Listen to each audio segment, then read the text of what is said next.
Hello good morning and welcome to my blog everyone के छ हजुरहरूको नयाँ हाल खबर अनि मेरो पनि ठिकै छ। न्यु डे न्यु ब्लग हजुरहरूको अगाडि सामु आइसकेको छ होइन। तपाईँलाई भिडियो अगाडि बढ्नुभन्दा अगाडि चाहिँ यसो माया देखाइदिनु होला दाजुभाइ अथवा दिदीबहिनीहरू। पोखरी काममा आइपुगेँ होइन। आज चाहिँ म बोजी पोखरी मन्दिरमा गएर भिडियो बनाउँछु अनि भ्लग बनाउँछु भनेर सोचिरहेको थिएँ अनि आउँदा आउँदै ढिलो भयो किनभने अलरेडी अगाडि नै रेस्टुरेन्टको चाबी छोड्न आएको थियो। त्यो कारणले गर्दा नि अझै म ढिला भयो अनि फेरि रुममा गएर फेरि सुतेको थिएँ चाबी छोड्न आएर अनि अहिले चाहिँ 9:10 समथिङ कति 9:12 जति भयो होला 9:15 कति भयो मलाई थाहा छैन। भर्खरै काममा आइपुगेको टल्क लाएर आज बोजे पोखरीमा गएर भिडियो बनाउँछु भने नि यस्तै भइहाल्यो होइन। अब कुनै दिन जाउँला अनि त्यहाँ मन्दिरमा गएर भिडियो बनाउँला त्यही हो। तपाईँलाई भर्खरै काममा आइपुगेर हामी म चाहिँ मोटर टोपी लाउँदैछु। अब चाहिँ यो चाहिँ क्यापल लाउनु पर्ने हुन्छ होइन। अनि त्यसपछि कामसाम पनि हाल्नु पर्ने हुन्छ। दिनकै यही त हो नि, दिनकै यही काम दिँदैछ। जिन्दगीमा नयाँ नयाँ अपडेटहरू यसो सुनाउनु होला। मेरो त्यही हो, भ्लगमा जे देखिरहेको छ त्यही नै हो मेरो त होइन। रियालिटी यथार्थ जे भन्दा पनि त्यही नै हो। जे काम गरिरहेको छ त्यही काम नै हो। जे जसरी बसिरहेको छु त्यसरी नै हो। जस्तो छु त्यस्तै नै छु। रियालिटीमा पनि रियलमा पनि रिलमा पनि भ्लगमा पनि जे छु म त्यही छु। सर्ट लाएर भन्नुहुन्छ टक्क लाएर अब कामसम्म हान्नुपर्ने हुन्छ। हेर्नु सक्नुहुन्छ अब चाहिँ पुरै क्लियर गऱ्यो होला। भविष्यमा बसालेर पुरै हान्नुपर्ने हुन्छ। टक्क लाएर बत्ती पनि बाल्नुपर्ने हुन्छ।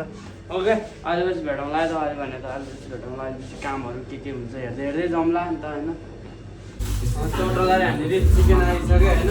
चिकन बोनले 4 KG, chicken wings 3 KG, chicken leg 3 KG छ होइन। टोटल हामीले चाहिँ हाम्रो 10 केजी चिकन छ।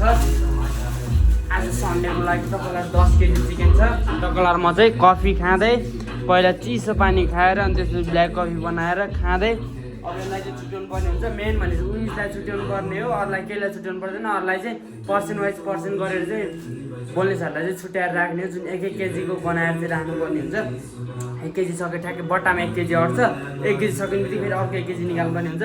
ओके यसमा चाहिँ भेटौँला है त। मैले चाहिँ यो पर्सेन्ट पनि छुट्याइसक्यो किनभने आज सबै युज नभयो भने यो चाहिँ भोलिको लागि पनि हुन्छ नि त। त्यही भएर चाहिँ सबै पर्सेन्ट छुट्याइसक्यो। यसलाई चाहिँ फ्रिजमा हाल्नुपर्ने हुन्छ।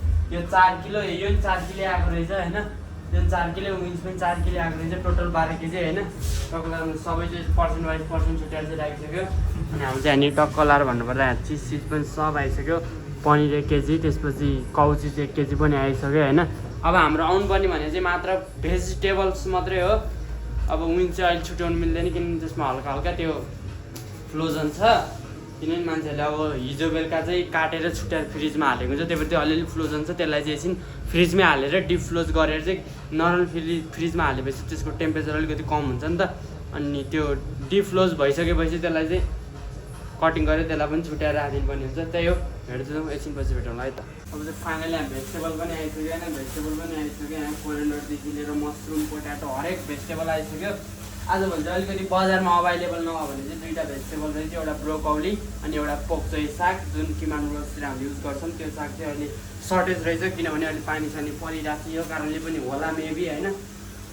तपाईँलाई हामीले भेजिटेबल सब मिलाउनु पर्ने हुन्छ। सबै केला राख्नुपर्ने हुन्छ। फेरि सबै केला राख्नुपर्ने हुन्छ। फ्रिजतिर कता कता कता कता हाल्नुपर्ने हुन्छ। त्यही हो आज अनि हाम्रो लागि चाहिँ आलु भुजिया छ। अनि अरू भनेको कफी पनि सकेको छैन, खाँदैछु काम गर्दैछु। अनि तपाईँलाई चाहिँ दाल झान्नुलाई आज दाल भात आलु भुजिया हो होइन।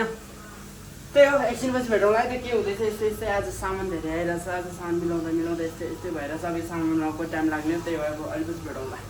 टक्क लाएर नुडल्स पनि बोइल भइसक्यो होइन। हेर्न सक्नुहुन्छ नुडल्स पनि बोइल भइसक्यो। फेरि अरू काम डन्नै काम छ यार। जति काम गरे पनि सकिँदैन त। यहाँ टक्क लाएर चाउमिन भेज पनि काटिसकेँ मैले होइन। अब फेरि मैले उयो गर्नुपर्ने चाहिँ गार्लिक छिल्नुपर्ने छ। अनि प्लस अनि मेरो चाहिँ बोइल भेज गर्नुपर्ने छ है त। टक्क लाएर धेरै छ कामहरू। अब चाहिँ नुडल्स चाहिँ प्याक पनि भइसक्यो होइन। अब त्यो चटोलाई फ्रिजमा हाल्नुपर्ने हुन्छ। अलिअलि तातो चाहिँ हो, तातो कम भइसक्यो फ्रिजमा हाल्नुपर्ने हुन्छ। बोइल रेडी गरिसक्यो। यहाँ गाजर चाहिँ हामी टक्क लाएर मैले बोइल गर्दैछु। ब्रोकौली चाहिँ छैन, त्यो ब्रोकौली हालेको छैन, 3 थरी मात्रै छ। त्यही हो चटलाएर माथि रेस्ट गरिरहेको छ होइन। हाम्रो रेस्टुरेन्ट चाहिँ पुरै खाली छ। आज चाहिँ पुरै खाली छ किनभने पुरै बाहिरको मौसम पनि पुरै पानी पर्ला जस्तो भइरहेछ होइन।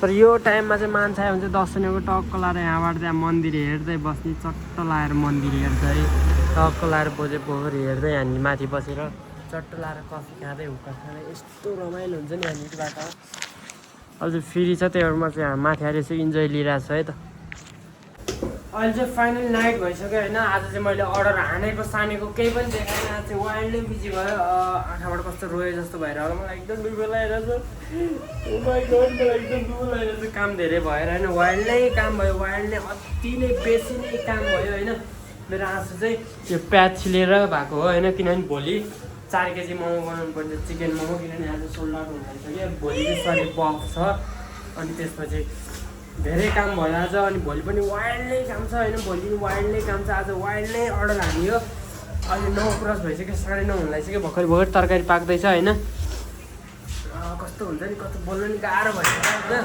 वाइल्ड नै गाह्रो वाइल्ड नै बिजी अति नै बिजी धेरै नै बिजी भयो मैले आज चाहिँ अर्डरहरू अब हानेको अर्डरहरू पिकअप गरेको भिडियो नै बनाउनै भ्याएन कि त्यही माथि फोनको जम्मा 24 चार्ज थियो यतिकै राखिरहेको थियो वाइल्ड बिजी आज अति बिजी पानी परेर मान्छेहरू खत्रै छिर्यो थियो आज होइन आज सन्डे हो नि त सन्डे चाहिँ जुन फ्राइडे स्याटरडे भन्दा चाहिँ वाइल्ड बिजी हुन्छ कि हप्ताको 4 दिन चाहिँ नन स्टप नै बिजी हुन्छ थर्सडे फ्राइडे स्याटरडे अनि त्यसपछि सन्डे 4 दिन चाहिँ वाइल्ड नै बिजी हुन्छ 3 दिन चाहिँ हल्का खाली भए जस्तो हुन्छ त्यही भएर भोलि चाहिँ हल्का खाली हुन्छ कि भनेर मैले 4 केजी किमा मगाएको छु बक्सीमा भोलि चाहिँ मोमो बनाउनु पर्ने हुन्छ त्यही भयो सबजनालाई बाई बाई टेक केयर सबजना good night to tomorrow talk to later next ब्लगमा भेटौँला आजलाई यति नै bye bye take care love you more everyone सबजनाले लास्टसम्म हेरिरहनु भएको छ भने चाहिँ भिडियोलाई सेयर र कपलिङ चाहिँ हान्नु होला ओके भाइ ल बाई बाई भन्नु बाई बाई